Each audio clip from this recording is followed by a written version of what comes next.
Good morning, Alex and friends. I'm Grace. Today is Monday, November 4th, 2024, and you're listening to Alex's News. The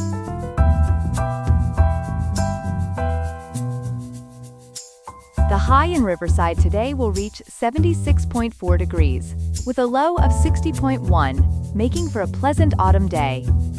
Coming up on Alex's News, we'll explore the Federal Reserve's decision to cut interest rates despite economic strength. We'll also examine the unexpected presidential race between a convicted former leader and a surprise nominee. Plus, we'll discuss how Japan's recent satellite launch reflects changes in its defense strategy. Stay tuned for these stories and more.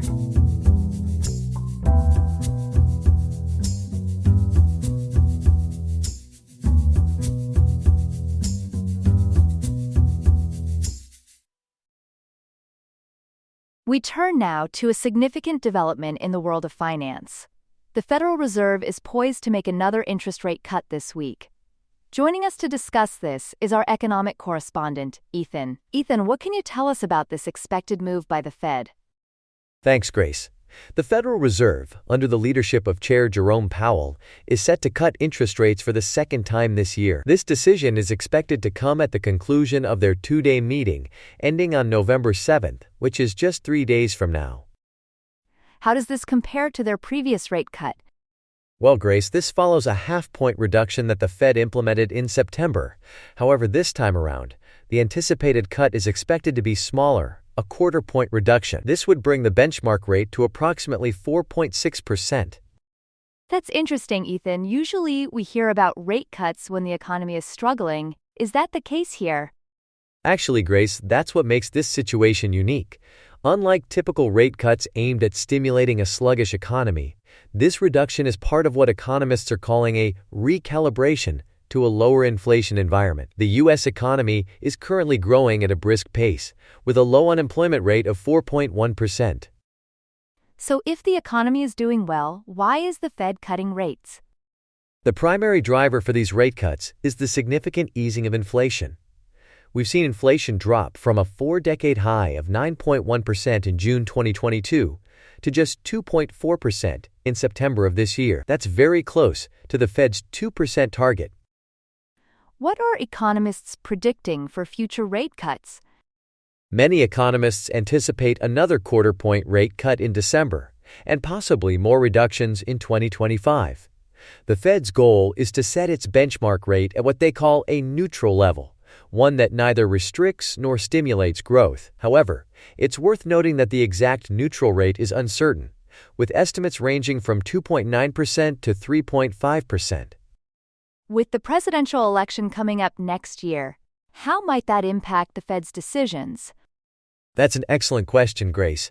The upcoming presidential election does add a layer of uncertainty to future Fed decisions. For instance, if Donald Trump wins, his proposed policies, particularly broader tariffs on imports, could potentially reignite inflation. Some studies suggest these tariffs could increase inflation by 2 percentage points next year, which might force the Fed to slow or stop its rate cuts and even consider rate increases. That's quite a potential impact. How does the Fed typically handle political considerations? Well, Powell is expected to reiterate that the Fed's decisions are not influenced by political outcomes. However, it's worth noting that there have been historical examples and timing of rate decisions close to elections that have led to speculation about potential political influence on Fed policy. Looking ahead, what will the Fed be watching to guide their decisions? The Fed will be closely monitoring various economic indicators in early 2025 to determine if further rate cuts are warranted. These include real GDP growth, unemployment rates, inflation measures like PCE and core PCE, labor market conditions, consumer spending, and shelter inflation. Thank you, Ethan, for that comprehensive overview of the Fed's upcoming decision and its potential implications. You're welcome, Grace. It's certainly a complex situation that we'll continue to monitor closely. Indeed. Thanks again, Ethan. This has been story 1 of 3 for this segment. We're continuing our coverage of the upcoming 2024 U.S. presidential election. Joining us now is our political correspondent, Chloe. Chloe, can you give us an overview of this extraordinary campaign? Certainly, Grace. The 2024 presidential election, now just one day away, has been described by multiple sources, including the Associated Press, ABC News, and the Las Vegas Sun, as one of the most bewildering and unpredictable campaigns in American political history. We're down to two candidates who were once considered unlikely contenders: former President Donald Trump for the Republicans and Vice President Kamala Harris for the Democrats. It's been quite a journey for both candidates. Can you elaborate on Trump's path to the Republican nomination? Absolutely. Donald Trump's road to securing the Republican nomination has been fraught with unprecedented challenges. Despite being impeached twice during his previous term and facing multiple criminal charges, Trump managed to clinch the party's nomination. Notably, in May 2024, he was convicted on 34 felony counts of falsifying business records related to hush money payments made during the 2016 campaign. This made him the first former U.S. president to be convicted of felony crimes. That's certainly unprecedented. Are there any other legal challenges Trump is facing? Yes, Grace. According to reporting from ABC News, Trump also faces federal charges related to efforts to overturn the 2020 election results, including obstruction of an official proceeding and conspiracy to defraud the United States. Despite these legal challenges, Trump has maintained strong support from his base, campaigning on issues such as economic protection through tariffs and controversial stances on immigration. I understand Trump has also faced some serious security threats during his campaign. Can you tell us about those? That's correct, Grace. Trump has survived 2 assassination attempts during his campaign. The first occurred on July 13, 2024, at a rally in Butler, Pennsylvania, where he sustained a gunshot wound to his ear.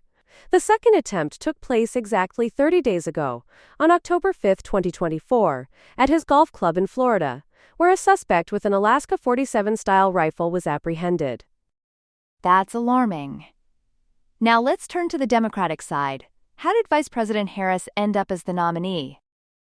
Well, Grace, the Democratic campaign took an unexpected turn when incumbent President Joe Biden dropped out of the race on July 21, 2024, following a poor debate performance and concerns about his age and health. Biden endorsed his Vice President Kamala Harris, who quickly secured the necessary delegate support to become the Democratic nominee. How has Harris been faring in the campaign? Harris, who had previously struggled in her role as vice president and in her 2020 presidential bid, has seen a resurgence in popularity. This is particularly notable after the U.S. Supreme Court's decision to overturn Roe v. Wade.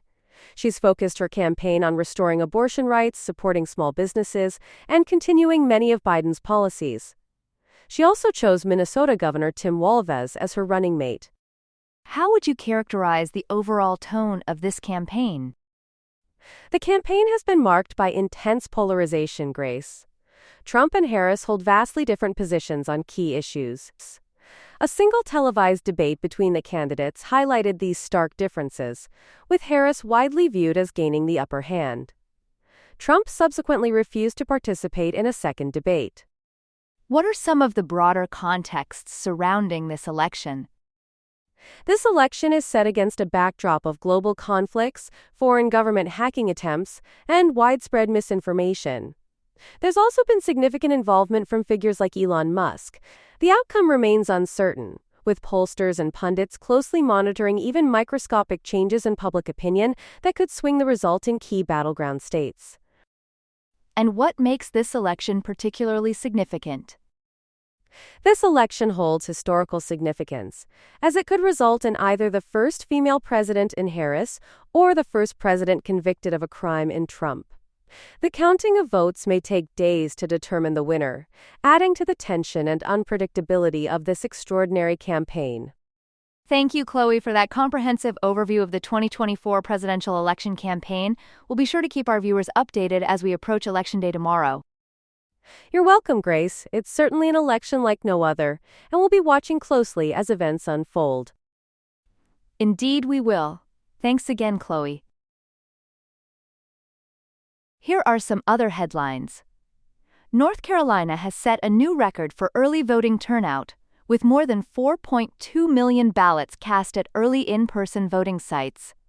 This surpasses the previous record set in 2020. Despite challenges from Hurricane Helene, western North Carolina counties saw higher turnout rates than the state average. Special provisions were made to accommodate storm damage, including allowing voters in the most affected counties to deliver absentee ballots to any county elections office. Moldova's pro-Western president Maia Sandu has secured a second term in a runoff election marked by allegations of Russian interference.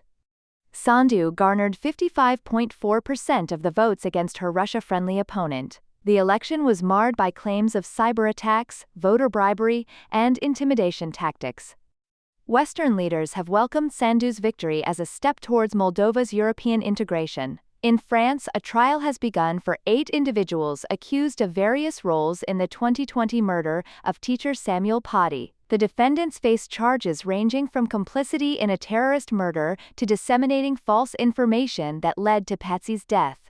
The case has reignited debates on freedom of expression and the dangers of online misinformation in France. South Korea and the European Union have condemned North Korea's reported dispatch of troops to Russia.